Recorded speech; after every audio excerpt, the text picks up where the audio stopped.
현장에서 들려주는 땅 이야기. 안녕하세요, 오픈마인드입니다. 오늘 제가 찾은 현장은 평택 고덕신도시 북쪽 서쪽으로 위치해 있는 곳인데요. 이곳의 특징은 오른쪽 보도블록이 깔려 있는 곳은 고덕신도시고요. 요 경계선을 기준으로 해가지고서 담을 기준으로 해서 나가면 여기가 신도시 바깥 지역입니다. 특징적인 것을 보면 이곳은 공원으로 되어 있어요. 아직 오픈하진 않았는데 굉장히 큰 공원입니다. 쭉 한 바퀴 제가 다 돌아봤는데, 킥보드를 타고 돌아봤는데 상당히 잘 꾸며진, 그리고 규모가 있는 그런 공원입니다. 스포츠를 할 수 있도록 이렇게 농구장도 있고 배드민턴장도 있고, 그리고 또 사람들이 쉴 수 있는, 그리고 어린이들이 놀이를 할 수 있는 여러가지 놀이시설도 있고, 짚라인 같은 걸로 저기 보니까 아이하고 아빠하고 놀고 있네요. 자상한 아빠가 이렇게 아이와 놀아주는 그런 모습이 참 정겹고 아름답습니다. 네, 이렇게 신도시 풍경들을 이렇게 볼 수가 있는데요. 네, 우리 아이가 참 즐거운 한때를 보내고 있습니다. 지금 시각은 7시가 넘어서 어둑어둑해져 가고 있는 이런 시간인데도 불구하고 시민들이 335 모여서 이렇게 쉬고 있습니다. 놀고 있고 또 저녁 산책을 하고 있고, 이런 광경들을 볼 수가 있는데, 오늘 제가 이렇게 촬영을 하는 목적은요, 고덕신도시에 보면은 여기 담장을 기준으로 보면 여기가 경계선이에요. 이렇게 경계선이고, 이 바깥 지역은 고덕신도시 외곽입니다. 바로. 그래서 부동산적인 측면에서 좀 저는 항상 시각을 바라보는데, 보니까 이제 해가 넘어가서 저녁 노을이 아름답게 펼쳐져 있는 이런 고덕신도시의 풍경이라고 볼 수가 있습니다. 이렇게 어둑어둑해져 가는 가운데 제가 촬영을 하고 있는데요. 여기 안쪽에 보면 고덕신도시 공원이에요. 저 멀리 보면은 아파트가 있죠. 저기도 신한인서빌입니다. 좀 당겨 볼게요. 네, 여기 신한인서빌이라고 나와 있죠. 예, 그리고 그 앞쪽이 동양파라곤, 그리고 옆에가 바로 제일풍경채 아파트입니다. 네, 위치적으로 보면 이 정도 되어 있고요. 그리고 이 앞쪽으로 보면은 오늘 제가 말씀드리려고 하는 건데요, 고덕신도시와 이렇게 경계를 이루고 있는 이 앞쪽이 농업진흥구역, 다시 말씀드리면 절대농지라고도 하죠. 이렇게 길게 늘어져 있어요. 저 앞쪽에 보면 지금 네온사인 같은 것들이 보이죠. 약간 불빛이 보이는 이곳 좀 당겨 볼게요. 이겁니다. 여기 앞쪽부터는 다 또 계획관리 땅이에요. 그러니까 앞쪽에는 바로 신도시 경계선상에 있는 데는 절대농지, 그리고 이 절대농지를 바로 건너가게 되면 계획관리 땅입니다.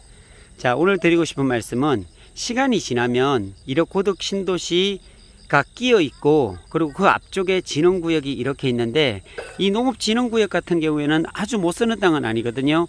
시간이 지나면 풀릴 수 있는 그런 개연성이 있는 그런 땅 같으면 투자해 볼 만한 위치이지 않는가라는 생각이 들어요.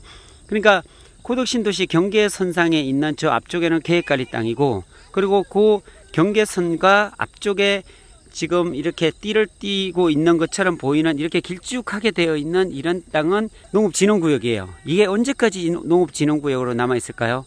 시간이 지나면 지날수록 이런 곳까지도 거의 농업진흥구역에서 해제되지 않을까라는 조심스러운 예상을 해봅니다.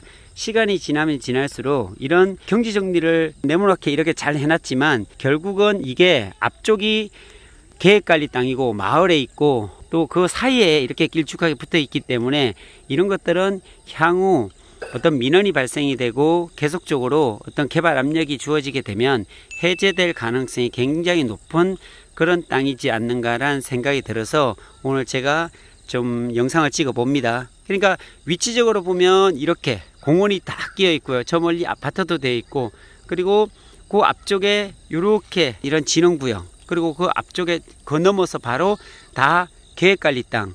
그렇다면 이런 농업진흥구역이 가격만 저렴하고 맞다면 이런 곳에 투자해 볼 필요도 있겠다라는 생각이 듭니다. 참고적으로 농업진흥구역의 땅은 누구나 살 수 있습니다. 농민이 아닌 분들도 살 수가 있습니다. 예전 같으면은 농업진흥구역 같으면은 내가 주소지에서 20km가 넘어가면 농지를 못 사게 돼 있었어요, 옛날에는. 근데 지금은 그런 것들이 다 해제가 돼서 서울에 계신 분들이나 도시민에 사는 사람들도 농지를 취득할 수가 있습니다. 네, 300평 이상 취득하게 되면 이런 농업을 직접적으로 작용을 하고 한다면 농업 경영채를 받을 수 있고 농지 원부를 발급받을 수도 있습니다. 물론 30km 이내의 땅을 사서 작용을 했을 때 그런 자격이 주어지게 되고요. 그리고 이런 것들을 사서 성토를 하거나 해서 쌀농사가 아니라 밭농사, 소위 가수원 같은 거나 내가 그런 것들을 만들어 갈 수 있고, 그리고 일정한 그 면단위 소재에 또 거주하게 된다면,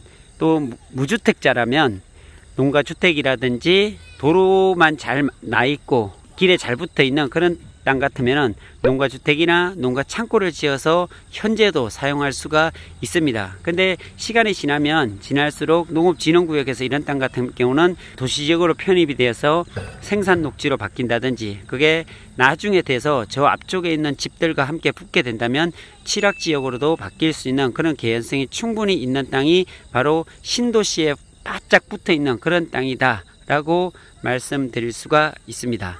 자, 오늘 현장에서 들려주는 땅 이야기는 평택 고덕 신도시와 경계선에 붙어 있는 농업진흥구역에 있는 절대농지에 대해서 잠깐 이야기를 나누어 보았습니다.